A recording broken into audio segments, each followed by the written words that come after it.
Hello, everybody. Thank you for tuning in to the Liberty Report. With me today is Daniel McAdams, our co-host. And Daniel, good to see you. Good morning, Dr. Paul. Good. You know, we recently talked about the Supreme Court and who was going to take Scalia's place.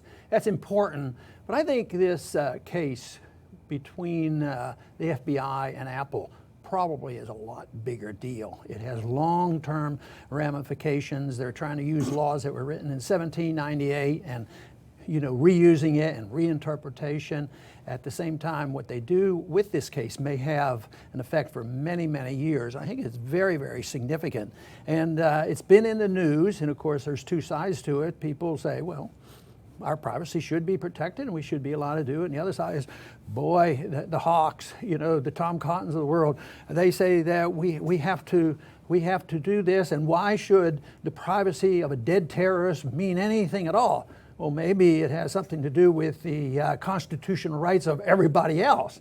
So I'm sure you followed this case and what's going on exactly. You might give us a little update.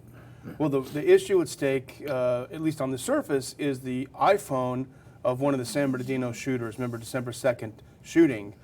This iPhone features new technology that Apple has designed that, well, you have a 4-digit passcode to allow you to get into the phone.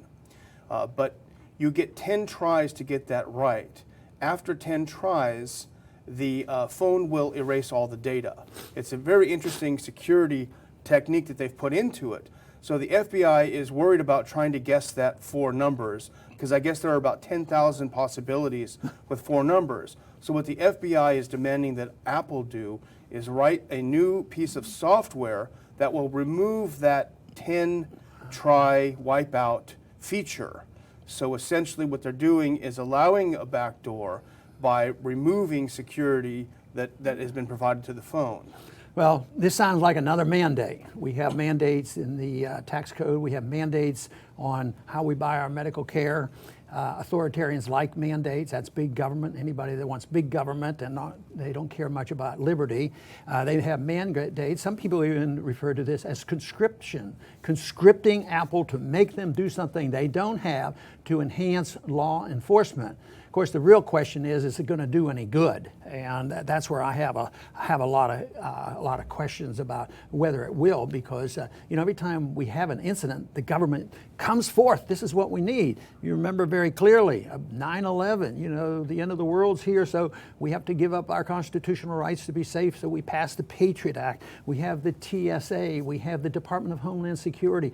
Since 9/11, we have spent in defense of a homeland. It's probably over $1 trillion, and almost $8 trillion on national defense, which a lot of it is supposedly to protect against our foreign policy, the threat from outside.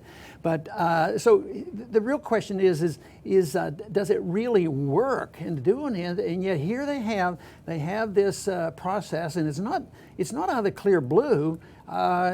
Just like the Patriot Act was not out of the clear blue. They'd been trying to pass that for a long time, and it seems like the American people just roll over. Unfortunately, they're so much attuned to looking for safety that they think the government's going to give them, and they forget about their constitutional rights. No, it's a very good point that you made. It almost can't be underscored too heavily that the FBI has been wanting this technology ever since this new iPhone came out. They've been looking for excuses. They've been cajoling and prodding and pestering Apple to let them do this. But they didn't go super public like they did now until they had this pretext, the San Bernardino attack, and then it wasn't about some vague notion of privacy. It was about, are you with the terrorists? Are you with the San Bernardino? And you mentioned Tom Cotton. This is how he frames it. This just goes to show the value of propaganda. He says about Apple, it's unfortunate that the great company Apple is becoming the company of choice for terrorists, drug dealers, and sexual predators. You'd think that would wake up the American people, because it's the American people that make Apple a successful company. And they, of course, have their ups and downs. But, since its inception, Apple's been a great company, and a lot of people have benefited, a lot of people have had good jobs. But now they're the monster because they have the audacity to think that American people's privacy is worth something, and they don't want to cooperate. And there's nothing in the law or the Constitution that said that they can be mandated to serve the law enforcement agencies by manufacturing and producing another program. So this is a big step, of course, in the wrong direction. You know, and the whole thing is, encryption is a great thing. I'm not a technician on this, but I've always said that the technology of the government, all the way back in the 70s, they were, you know, intruding on our financial privacy, our medical privacy now, and just total privacy. And then we learned what Snowden said. So it's monolithic on what they do. So I always thought, well, you know, as long as we have our freedoms, I think the answer is not.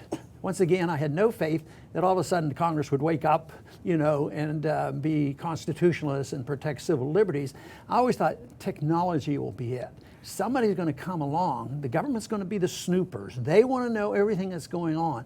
They want to snoop on us. But somebody's going to come along with the technology and actually protect us. So why, you know, they introduced this notion of ISIS, and if you're not with the government, then you're for ISIS. But we don't have encryption to protect the American people against ISIS. We have encryption in hopes that we can protect ourselves, since the government doesn't protect our Fourth Amendment rights, that we can protect our own privacy. I just don't see how anybody people can be sucked into this and to believe that these authoritarians are really on the side of the American people. It's interesting that you mentioned Ed Snowden. This new encryption device that they put into the Apple was directly in response to the Snowden revelations of NSA spying. So Apple was responding to some vulnerabilities that were exposed by Snowden. I would also, if you don't mind, like to quote Julian Sanchez, who's over at the Cato Institute. Right. And I think he makes a good point too, because the government and the media that back them want us to believe this is just about one case of San Bernardino terrorists. How can you side with them? But I think Sanchez really nails it here. He says, the law operates on precedent. So the fundamental question here isn't whether the FBI gets access to this particular phone. It's whether a catch-all law from 1789 can be used to effectively conscript technology companies into producing hacking tools and spyware for the government. And back to the practicality of this, I mentioned the cost of this and the cost in liberty. But in a practical sense, I've seen FBI reports and headlines in recent months, you know, when there were charges made, well, it looks like we stopped ABC terrorist attack. And then when they analyzed it, they found out it wasn't true. And the FBI, a short time ago, I don't know whether they still have this position, the FBI claimed that it never stopped any attacks with all these laws being passed. And who suffered? The American people suffered by loss of liberty. Now here we have the demagogues out there saying that you're unpatriotic if you don't go along with the giving up of more of our liberties, and yet there's no evidence that it does any good. What I find most chilling, well, there are a lot of things chilling, but this is one thing that really chills me, is how the media is hand in hand with the government. And what their goal is to destroy a private business that doesn't do the bidding of government. Any company who resists the demands of the state is attacked in the media, is attacked by the Tom Cottons in the U.S. government. It really does remind you, say you were operating a business early in the communist era and you were resisting some of their push to do what they wish, you know, and they will do whatever they can to destroy your company. It's incredible. Yeah, and your point is well taken, because the American people, on the other hand, are pretty much with us. 68%, I think, don't believe the government. They don't trust the government. And then they go along with the propaganda. And even the demagogues in the presidential race, they come out and say how much tougher we're going to be. But, you know, when the government gets involved and they mess things up, Then they say, well, we have to have a commission. Then they would go and have a 9/11 commission. Then the important information that might help the American people understand what's going on and how 9/11 came about, that information is denied to the American people, and that's those 28 pages in the commission report. We're not even allowed to know. So it's a question on who are the American people going to believe? Will they believe the government and side with the government, or should they believe that somebody like Apple can help us point out what our liberties are all about? And I'm afraid your description is that the media coalition with the governments sort of wins these fights, going to war and different things. It's really very tragic, and that's why I'm always determined to do my very best to get information out so the American people can make a better choice. And I think there are good organizations out there. The Electronic Frontier Foundation is fighting this. It looks like Cato has some good points. There are, I'm sure Mises and Lou Rockwell and others are fighting this. And I think it's just imperative for people to not listen to the mainstream media on this and really to do whatever they can to help Apple, break this. They're having this major discussion over the legality and the constitutionality of this. And a couple of weeks ago, we talked a bit about the request for authorization to use military force, which would allow the president to actually use military force here in this country and declare martial law. Well, how quickly did that pass? Has the media been out there alerting? It seems like that deserves a lot more attention than this, trying to drive the American people away from their instincts that they like their privacy. I'm just still hoping the American people do want their privacy on their cell phone. But the technique is, of course, to show that if it's this one individual, then you're unpatriotic and you ought to cave in, you have to be for law enforcement. But what's interesting about this is they say this is for law enforcement and you have to do this. But what about the law enforcement of the individuals doing it? Aren't they breaking the law when they disobey the Constitution, destroy the Fourth Amendment? And they say, well, we're destroying the Fourth Amendment, undermine that temporarily in order to make sure we have law enforcement. To me, it reminds me of the saying that, you got to burn a village down to save a village. And I don't see how this is going to do much good.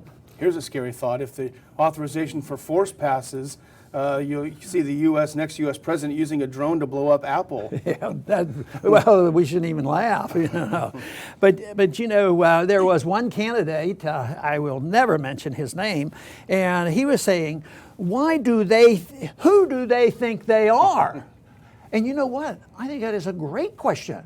But of course, he was directing that to they as being they who run Apple. Who do they think they are defending, the Fourth Amendment and defending the Constitution? Why don't we ask the question, who do they think they are who are saying that the Constitution means nothing, everything has to be designed for the government, protect the government. And this is all about government undermining further our protections, and yet they're here, the encryption technique is one way that we can compete with the government. I think that it's fair to maybe compare this to the Second Amendment. The Second Amendment, most people, or at least the liberals, wouldn't admit why it was written, because the founders went through this terrible period of time where the government, the British government, was the enemy. And so owning guns and having local militias was there to defend against a tyrannical government. So this is what we're doing. We're trying to defend ourselves with privacy against the tyrannical government. And I mentioned earlier briefly about the tax code. I mean, we've already given up too much this principle. We have a tax code, and technically the way it's collected is absolutely unconstitutional. And you're guilty until proven innocent. You have to keep your own records. You have to self-incriminate, and people are convinced, well, you got to fight these wars. How are we going to fight these wars if we don't have a lot of money? And it endorses the idea, and people become more complacent. So there were people who wrote in 1913, watch out, not only will the Federal Reserve undo us, but the principle of the income tax will. But it's the same thing. Do we have the right to still defend ourselves in this society? Yeah, well, go Apple. There you go. I want to thank everybody for tuning in today. I think this is a very, very important issue. I sure hope people look at it carefully and not side with the government on this. Well, I believe the government when 68% of the people say they don't trust government. One thing that I have noticed is those who are the most militant about sacrificing our liberties and going after Apple are also strong supporters of torture. So hardly do they fit into the category of reasonable libertarians or reasonable constitutionalists. To me, that is rather sad. I mean, what we need to do is realize that the purpose of government is the protection of liberty, and you don't protect liberty by sacrificing liberty. And that, unfortunately, is what they're doing. But the excuse, of course, is, oh, well, it's a dead terrorist, and why protect the privacy rights of a dead terrorist? This case has nothing to do with that. That is a sham. That is just an excuse for the government to further expand their powers, which they're always ready to do. And believe me, it's not limited to one party. Both parties are involved with individuals who are quite willing to expand the power because that's what the politicians are in business of doing. It's not to argue details of the economic system or the Federal Reserve or taxes or war. The argument is always who gets to wield the power. And I am in that argument. I want the people to wield the power over their own lives and control of their own lives. That's what a free society would be all about. I want to thank everybody for tuning in today to the Liberty Report, and please come back soon.